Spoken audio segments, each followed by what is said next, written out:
Yo, haha, Bill never said. What's good, YouTube? Your boy Mel Neverson coming back with another quick video today.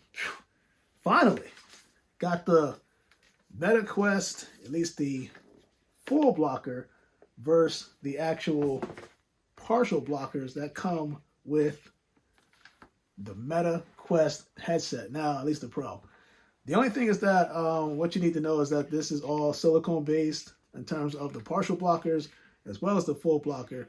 But is there a real advantage from one to the other? So to me, I would say that this is personal preference. And the reason why I'm saying that is because if you're somebody like me and you need to focus on something that you're doing in virtual reality, so you don't want your peripheral pretty much just obstructed, then you obviously want to go with the full length blocker. But if you don't mind certain things coming through like light or somebody distracting you while you're looking at something, then your partial will do just fine. And some people just don't like it at all, so they just pretty much just negate both of them, right? So if you don't know that these partial blockers, they come with magnetic strips.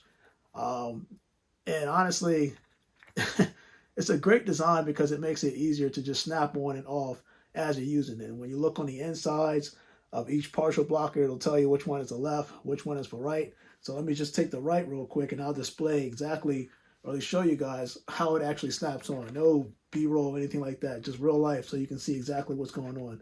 There's a magnetic strip that sits right here so that when this connects, it just basically snaps on. Now me having to adjust it so you can see exactly how it looks on. It's very, very, very easy. That's just for the right side. This is for the left side. Again, that magnetic strip will meet the magnetic strip that's seen on here. You can see that. And it'll just basically just snap on and you can adjust it as needed. It's pretty much the same concept with the full length blocker. So let me just open it up real quick. And the presentation is pretty much the same.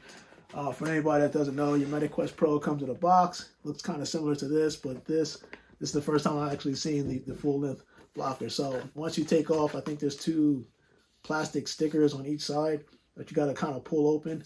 You'll be able to slide this out. So let me just take this out real quick and show you guys the full length blocker. Take this bad boy off. Of course, got the little Meta Quest logo on there. When you open it up, it'll actually tell you on the top cover basically how to install it on the actual headset. Again, this is pretty simple. The simplicity is sick on this. And then, of course, you have a pamphlet in there kind of telling you what you can and cannot do, believe it or not, with this. And I'll explain that momentarily. So when you get your full length, you notice that the design concept is similar to what you got with the face cover on the regular Quest, at least the first generation. This isn't.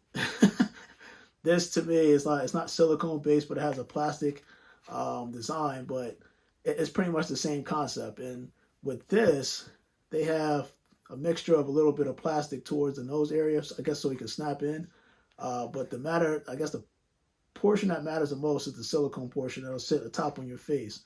Of course, again, they have that magnetic strip on each side, similar to the magnetic strips on the partial blockers. And the whole concept is once I lift this headset up and I need to put this underneath, these two, each side will snap in automatically. So let me just put this right here. I guess I can't hold it this way so you can see it. And it should be able to just pretty much just snap in. Actually, I got that on the first try. That's pretty impressive. But the idea is that when your face is in here, you're not going to be able to see a lot of light. So my experience with the full blocker, you can still see a little bit of light depending on how you adjust it. I usually tell people when you put these type of headsets on, there is an adjustment that you can make, because if you notice, the back of the actual headset could move. So as you're adjusting it on the back of your head, I know it has instructions on how to properly position it within the actual headset, at least on the Meta Quest Pro. There's a prompt telling you how to calibrate the actual headset to your head to ensure that you're getting the full capable vision of the actual headset itself. But in reality, you can technically adjust the headset, so basically if I want to adjust it a little bit lower on the back of my head or a little bit higher, I can actually do that. You know, for people that actually say that their forehead feels like it's getting submerged or it's hitting hard on here, understand that you can adjust it on your head, the back of your head, to make it feel at least more comfortable. But again, my experience in using the full blocker, the only way you're seeing light is if you're looking down. Like you have to look down in order to see a little bit of light kind of at the bottom. But if you're that person that you really don't want to see that, tilt it. That's just my suggestion. Tilt a little bit. And what it'll do is that this portion will cover your nose and you won't be able to see around this area on your face. And then you'll feel like really submerged. And of course, I toppled that with the noise cancellation headphones because I want the full experience of VR. You know, I don't want to be distracted. If I'm in a safe, as long as I'm in a safe area, I prefer to work in environments where it's closed. I can concentrate, and if I am interacting with somebody, I want somebody to be able to hear me without any noise in the background. Now, of course, on the MetaQuest Pro, where they put the speakers, I think it's phenomenal. The speakers are sit. I think there's one on this side and there's one on this side, and I'll have a picture in there so you can actually see it. But by design, it's just that.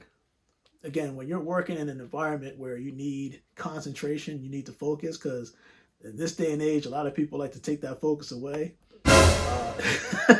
You want that you want that privacy. That makes sense. You know, if you want the audio to just to be amongst you and the person you're talking to, and so other people can't hear it, these noise cancellation headphones, frankly, any Bluetooth headphone that you put that can connect or at least compatible with the actual headset, it makes for a great treat. But comment below. Let me know what you think about the MetaQuest Pro full blocker, at least the full length blocker. Again, if you're that type of person and you don't like a lot of light coming towards you when you're looking directly at the screen, this is definitely a great solution. I think this is $49.99 if I'm not mistaken. So it's sold separately from the actual MetaQuest Pro headset. But your boy Will Never Sit, man. I am about to get back into this whole VR experience because I've been dibbling dabbling with a lot of apps, coming up with different ideas, and right now, it's starting to look really good. But I'll kind of dive into that later on as I continue to use this MetaQuest Pro VR headset. But your boy Will Never Sit, man, I am out, and you guys stay blessed.